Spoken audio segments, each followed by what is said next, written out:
During the Civil War, women not only grew in their roles in their families and in the public, but also in the political realm. This first picture depicts women involved in making goods to support the war, such as ammunition. This is a task that only men would have done just a few years prior to this. This is significant because it gave women a chance to support their men in Confederacy in the war.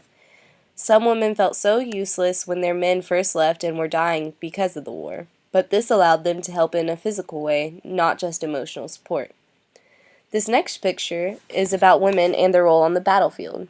In previous wars, women were rarely even seen on a battlefield because men thought that women were too delicate to see the horrors of war.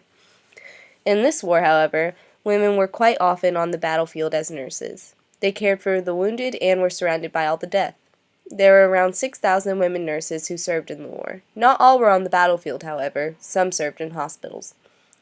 The efforts of these women saved many lives and allowed for more men to be soldiers instead of having to help in the medical area.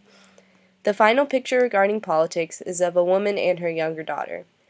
For all purposes, they seem like a normal mother and daughter. However, the mom is actually a spy for the Confederate Army. This is yet another way that women were able to get involved in politics.